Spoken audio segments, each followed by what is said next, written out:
তো আজকে হঠাৎ করে আমার একটা দারুণ ঘটনা মনে পড়ে গেল। বিষয়টা হচ্ছে এরকম যে, আমি আমার এক স্যারের সাথে একদিন কথা বলতেছিলাম। তো স্যার আমাকে খুব অদ্ভুত একটা প্রশ্ন করলেন।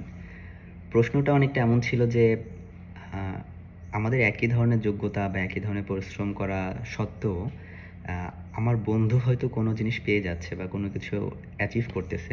বাট একই পরিশ্রম এবং একই যোগ্যতা থাকা সত্ত্বেও দেখা যাচ্ছে ওই জিনিসটা আমি পাচ্ছি না। তো এই ঘটনার পরে স্যার আমাকে বেশ কিছু সময় দিয়েছিলেন যে আসলে "জাভি তুমি একটু চিন্তা করো, চিন্তা করে তুমি আমাকে জানাও।"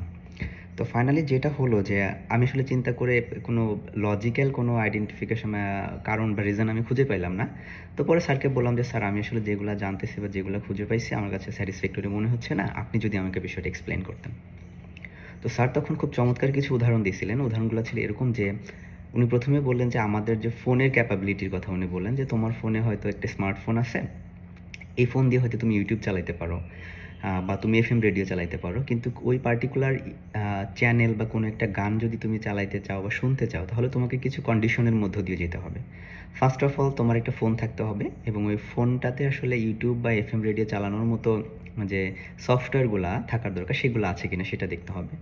তারপর কি করতে হবে? তোমাকে ডেটা কানেকশন থাকতে হবে ইউটিউব চালানোর জন্য। দেন তোমাকে ইউটিউব এর অ্যাপ থাকতে হবে বা কোনো একটা পার্টিকুলার ব্রাউজার থাকতে হবে।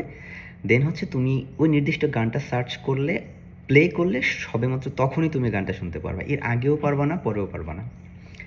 এফএম রেডিওর ক্ষেত্রে দারুণ উদাহরণ দিছিলেন যে তুমি পার্টিকুলার একটা চ্যানেল শুনতে চাও, ওই চ্যানেলের ফ্রিকোয়েন্সির সাথে যদি তোমার এফএম এর ফ্রিকোয়েন্সিটা তুমি না নাও, তাহলে কিন্তু ওই চ্যানেল কখনোই বাজবে না। হ্যাঁ? বা তোমার ফোনে ক্যাপাবিলিটি থাকা সত্ত্বেও তুমি যদি ওই সার্টেন কন্ডিশনে যদি আসলে মোবাইলটাকে না নিতে পারো, তখন আসলে তুমি ওই চ্যানেল বা ওই গানটা শুনতে পারবা না। তো স্যার তখন আমাকে আরো বেশ কিছু পরামর্শ দিছিলেন যে মানে বিষয় বুঝাইছিলেন যে আমাদের জীবনের ব্যাপারটা হচ্ছে এরকম যে আমাদের শুধুমাত্র যদি নিজস্ব আ যোগ্যতা থাকে যে আমি হয়তো গ্র্যাজুয়েট হয়ে গেছি বা আমার পার্টিকুলার কিছু যোগ্যতা আছে বলেই যে আমি আসলে সবকিছু পেয়ে যাবো, নট লাইক দ্যাট। ওই জিনিসটা পাওয়ার জন্য বা কোনো কিছু অ্যাচিভ করার জন্য যে মেন্টাল এবং ফিজিক্যাল কন্ডিশন আমাদের দরকার, সেই কন্ডিশনে আমি পৌঁছাইতে পারছি কিনা। হ্যাঁ?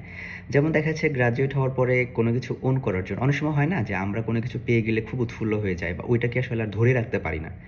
তো প্রকৃতি সবসময় একটা ভারসাম্য চায়, যার কারণে ওইটাকে ধরে রাখার জন্য তোমাকে কিছু প্রসিডিউরের মধ্য দিয়ে নিয়ে যাবে এবং যখন তুমি বা আমি ওই পার্টিকুলার মেন্টাল এবং ফিজিক্যাল স্টেটে চলে আসবো, ওইটাকে রিসিভ করার মতো বা এটাকে ধারণ করার ক্ষমতা যখন আমরা গেইন করব, তখন আসলে আমরা ওই জিনিসটা পাই। এর আগে পরে পাই না।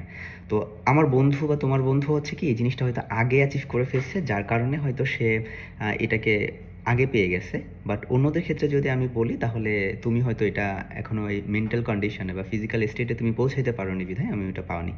তো স্যারের এই কথাটা নিয়ে আমি পরে অনেক চিন্তা ভাবনা করছিলাম এবং আমি দেখলাম যে আমাদের বাস্তব জীবনে এটা আসলে মানে একটা চূড়ান্ত বাস্তবতা যে আমরা অনেক কিছু পাই।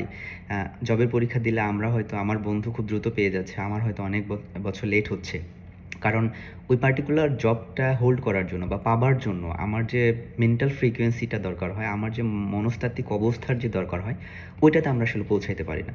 আর পৌঁছাইতে পারি না বিধায় আমরা আসলে জিনিসটা পেতে পারি না। হ্যাঁ?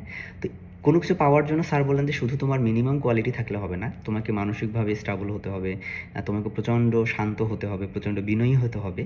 এবং আস্তে আস্তে ধীরে ধীরে যখন তুমি ওই অবস্থায় পৌঁছায় যাবা, তখন তুমি অটোমেটিক্যালি পেয়ে যাবা। এর আগে তুমি যদি খুব ব্যস্ত থাকো, অস্থির থাকো, তাহলে কিন্তু আসলে তুমি আল্টিমেটলি ব্যাপারটা পাবা না।